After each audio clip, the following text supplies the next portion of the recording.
Life is indeed a journey that has got fear of the unknown.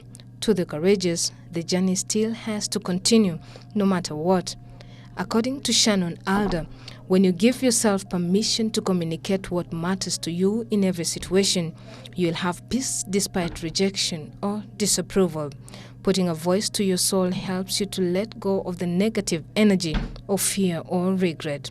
Patricia Wanja Kimani, commonly known as Mama Samantha, is one beautiful soul that refused to give up on life despite what was happening around her world, which was full of suicidal thoughts, abortion, just to mention but a few. Little did she know that all this were for a good reason, and the reason being her rejected baby, Samantha. Hi, my name is Samantha. I'm 5 years old. I have a spoken words. I'll tell you what I know. Not from what I've heard, but what I've seen. I've seen my mom cry with a smile on her face.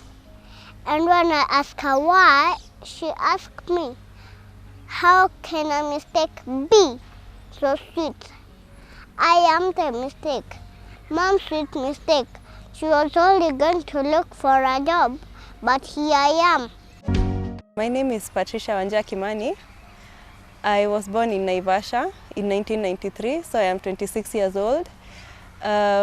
We moved to Nairobi when I was still very young, so I can say that most of my life I have been based in Nairobi.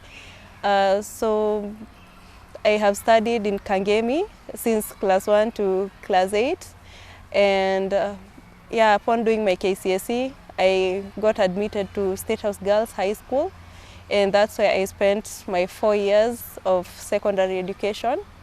And from there, I qualified for job admission to Kenyatta University, but because of some financial struggles at home, given that my mom was working in Saudi Arabia and she was not really getting paid, and we couldn't hear mostly from her, so I had to look for another means because my dad himself had lost his job at around the same time. So I got employed as a house girl in Kahawa West and many other places just for me to try raise some school fees. But even as I was working as a house girl, I wasn't being paid the full amount every month. So by the time I gathered enough money to go to university, it took quite a while. So the struggle continued until 2013. And I was still working as a house girl, now in other areas. And still I had not raised the money, and even applying for help, it was a struggle because I didn't have that time to access the computer and still balance my duties. So one day an acquaintance, not really a friend, he knew my cousin. Yeah, he knew my cousin. So when he heard that I was looking for a job and I wanted to apply for help, he was all over the place. I can hack the help system for you, because he was doing something to do with computer and something. So I agreed. And at that time, I was really desperate because given that I had been called to universities even in the US, so I thought it was a bit desperate for me to even get to a local university, so I had to do whatever was at hand. So I said, let me just go, because he is my cousin's friend, then nothing could happen, Then he took me to a place, because I think schools were resuming, because I remember exactly the date, it was 1st September of 2013.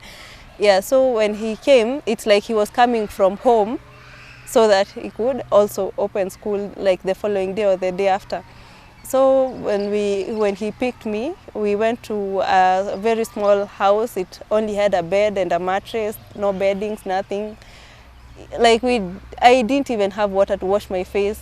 Like there was nothing there other than the bed and the mattress. So I stayed there. He was smoking, which I really felt was unlike the person I had met many years ago. So he was smoking all sorts of things, and later on he came with Sprite, and I was like, hey, this may be the only food I'm eating today, so let me just take it. So me, when I drank the Sprite, I started feeling a bit sick, yeah. I was hearing music, I was smelling cigarette and other things. Yeah, so the night continued, and I can remember telling him to leave me alone. When I woke up, I was in pain, yeah, real pain, because I remember parts of my body were swollen and very red. And okay, it's hard for me to now start explaining some things, because it has taken me a while to heal, yeah, and to forget, selectively, to forget some things selectively. So when I woke up, my first instinct was to just get up and go. Yeah, so I got up, went back to my uncle's place, and I had to hide what had happened, because I had all this pressure from my uncle. He was calling me all sorts of names because I could not get a job. So because I could not get a job, he was thinking I'm not trying hard enough, so I could not now come to tell him I tried my best and this is what happened.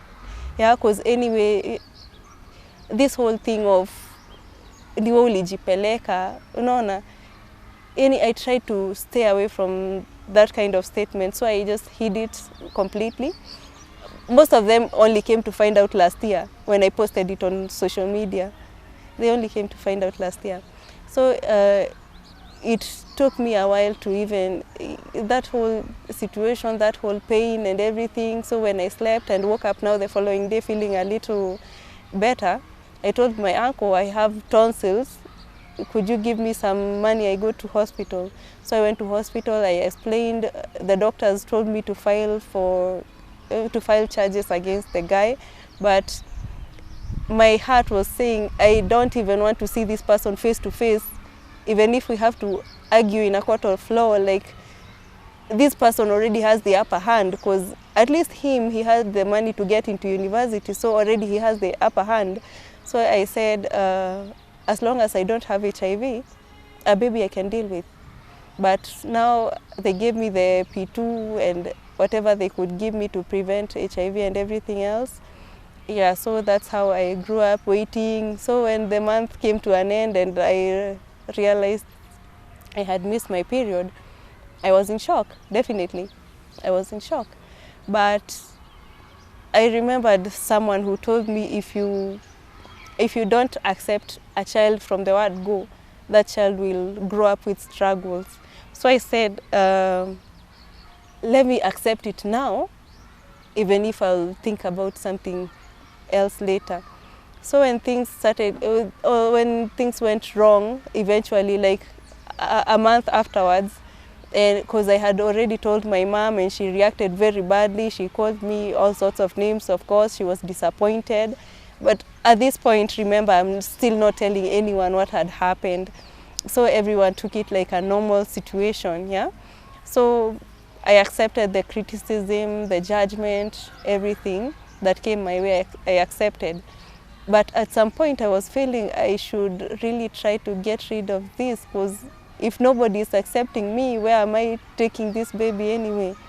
So I tried majani, all those things people try. I tried majani, I tried everything, I Googled everything I tried, but nothing worked. And of course I didn't have money to go to a clinic to do the actual flashing.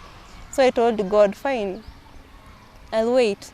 And every time I got money, I felt like going to flash, but when I get money, I found myself buying stuff like a blanket or tiny socks. Yeah, whenever I found money, I found myself buying baby stuff.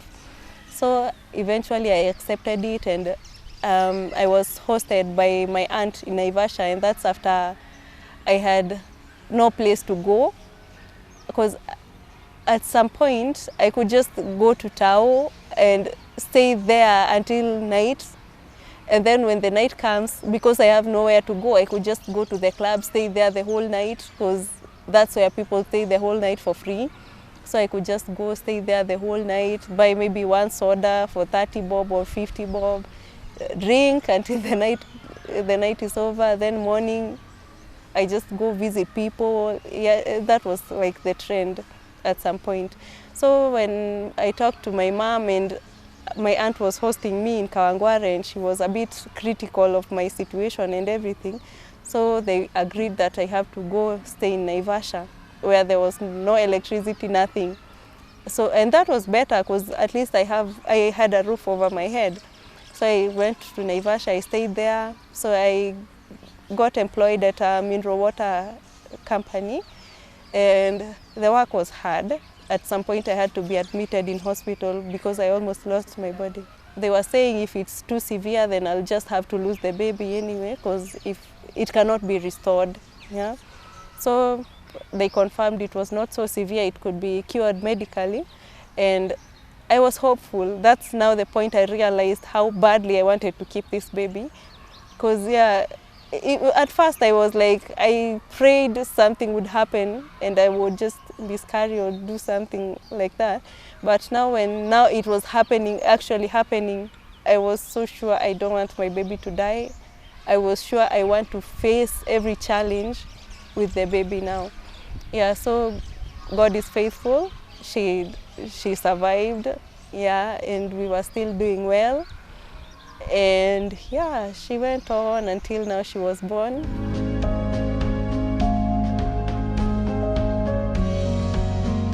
So my cousin, we met severally, but he didn't know that anything like that had happened. Because at the same time I was thinking, if I tell him, he may confront. And I don't want to deal with this guy at any point in my life, you see. So I avoided telling my cousin, I avoided telling anyone who may know the guy. But at the same time, my cousin was telling me things like, you had that so-and-so married, you had that so-and-so dropped out of school, you had that so-and-so did this. But in my heart, it was like stabbing me in the heart completely, because I don't want to hear about this person, but I still don't want to like spread my vendetta all over. So I just kept silent. Yeah, so whatever I knew about the guy, I just kept quiet about my own side of the story. The coming of the baby brought joy in Patricia's life, despite the fact that the man who got her pregnant distanced himself the moment she mentioned to him that she was pregnant. I was in denial because when you think about assault or rape, you are thinking of a stranger or, you know, but now this is someone you know, someone who knows your relative. Yeah, so you're still in denial that such a person cannot assault you. Like, even if he did, you still can't use that sort of word on that kind of person, you know. So it took me quite a while to digest, and I think the denial just helped me to heal faster, because yeah, that's why I never followed up. So when I found out I was expectant, I sent him a text and I told him, by the way, I am expectant. And he told me, congrats, who's the dad? And that's how I blocked him completely. I locked him out of my life. Like, it was enough what he had done to me, and for him to make comedy out of my life, I just found it a bit off. So I blocked him completely. I lost contact, I lost touch completely, moved on, I healed completely. And I was thinking, now I will never even follow up. Now I'll never even say anything, because if he's a married man, I wouldn't expect, if I were the one who is married, I wouldn't want someone to interfere with my family life. So I said, whichever way, whatever happened, happened. And my daughter is already loved by so many people, so I don't need his contribution in whatever sort of way. So after some time, actually like 2 months ago, he texted me on Facebook. He opened another Facebook account because I had already blocked him many years ago. So he opened another Facebook and he texted me a whole lot of story. And I couldn't read, because this is a person I don't want to deal with anyway. So he sent me a very long message And in capital letters, he was my baby.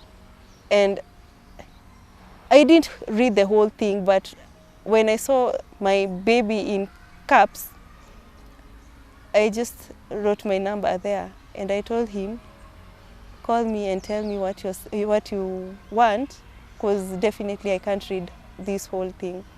So he called me, he said he realized he made a mistake, he's very sorry, he's sincerely sorry, and he said a lot of other terminology saying sorry. But I told him we forgave him, but we just don't want anything to do with him, because, you know, we have really struggled, and the fact that he went so low as to abuse me, I found it very off. And I know it's only because he has seen Samantha doing things, because I know by the time he came to text me in my inbox, he has seen my profile picture, he has seen Samantha's page, Samantha's Instagram, Samantha's everything. So I think he was approaching us from a point of our prestige, but he was not there. Okay, it's not like I wanted him to be there during that whole struggle, because anyway, I would not have lived with it. Just knowing that this person, instead of telling me I want a baby or I want this, he just took the shortcut and left me bearing the consequence. But I would tell you for free, Samantha is a very amazing child. You would not even say she has been through anything. She's a peaceful child. She's been like that ever since she was born. She has never been troublesome, never been a crybaby. She's just loved by people. Yeah, and she's very charismatic. So I can't say that I missed out on anything because of her, or I lost anything because of having her. Yeah, because eventually I went back to university. I was able to enroll. I met a total stranger when I was going to look for a job as a house girl, and that person told me, instead of me hiring you, let me just give you the money, you just go to school. And that person paid my whole year's school fees, Samantha's whole year's school fees, and gave us money for food the whole year and money for hospital the whole year. And that was a total stranger. So that's why I don't feel bitter, because even when I am talking about it, people think, did it really happen? Because me, as long as my problem was solved, I don't see why I should continue holding on to bitterness and resentment. Yeah. So I am still in university. I'll be in third year this coming semester, and so far so good. And Samantha is also doing well. She is the youngest runway model in Kenya, and she is also a poet. Yeah, and she wants to be a presenter. So that explains why she talks so much. Yeah, she does a lot of things for herself, and she just loves to make progress. Just even in her prayers, she says, God, may tomorrow be better than today. Yeah, she just loves progress, and she's a charming child. She's very nice. I can tell you my mom has stomach, but akaachwa kwa mataa bila kujua I was taa that will light her life. Many times I've slept on an empty belly, but never an empty mind. Mimi nimefika mwisho mara nyingi. Nimefika mwisho mara mingi, because I remember when after I lost my dad, there were so many challenges. You know, no family is completely stable. So at some point I really tried to commit suicide, because, you know, at that time when my dad was unwell, so when we went to visit him in hospital, because we didn't know what was wrong, so we were innocently just visiting a sick person. So my daughter kind of contracted some infection.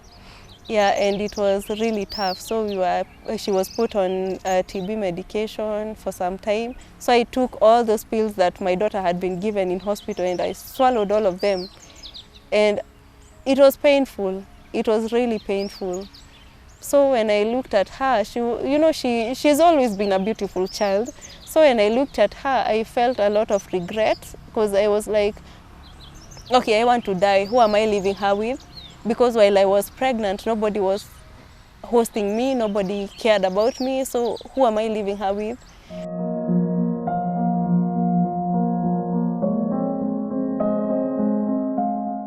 my breakthrough happened when I met that lady, when she paid my school fees, and she was a total stranger. And when I told her I have a baby, she, at first, okay, she didn't tell me instantly, she doesn't believe me, but it was only courtesy for me to just register my units, then come to give her feedback the following week, which I did. So when I went to give her feedback, I also went with my baby, and she loved her. And that's when now I would say we met our breakthrough, because of her, we have been sort of guaranteed accommodation here at the school. The fact that we have been living here, it's been very easy for us to find opportunities, because there has been internet connection and everything. So in my Facebook, I came across the Little Miss Kenya things, I registered my daughter. I came across Little Miss World, I registered my daughter, and in both she really excelled and she was loved. And eventually it has really come about just by me staying here, knowing that food is guaranteed, accommodation is guaranteed, I am going to school, like I have been able to think straight.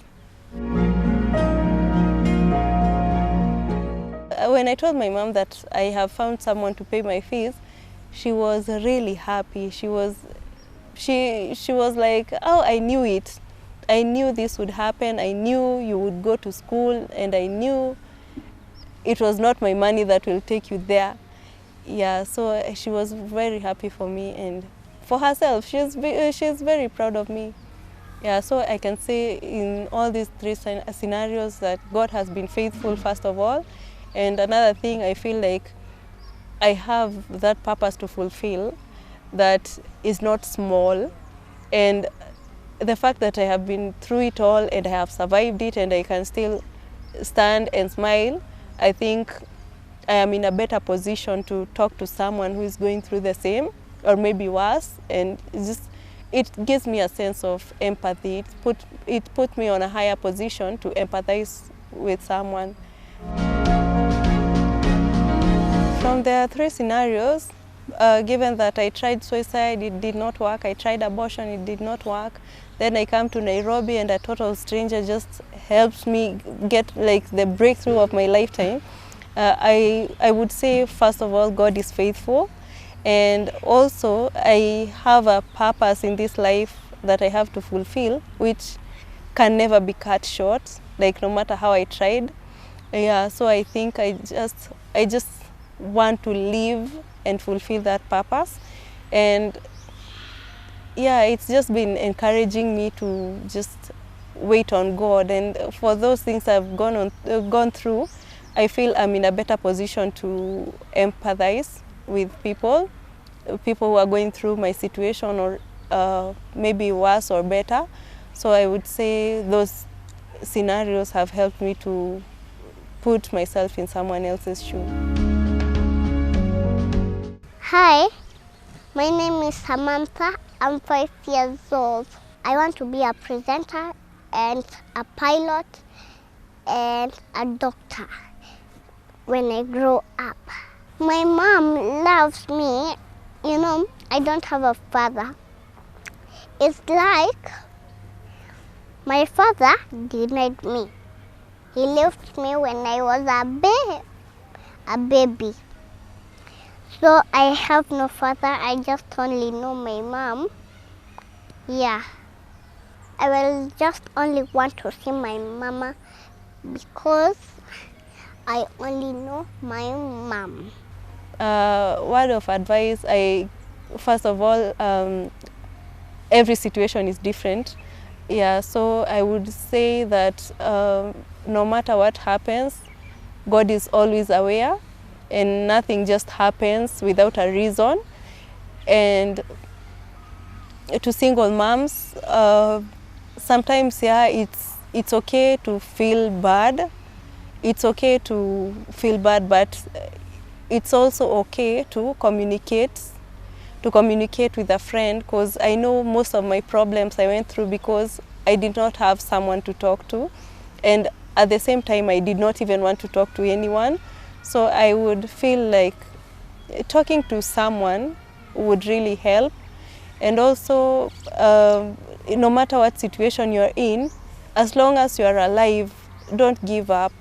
As long as you can see tomorrow or the next minute or the next hour, don't give up, because I know that I have seen situations turn around so suddenly. Like that day I met that stranger. Who would have thought that me coming from the house, not even showered, I would meet the person who would change my life completely. So I would say that we should never give up as long as we can breathe. Yeah.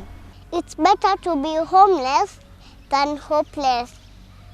Now the hit and run driver wants his child.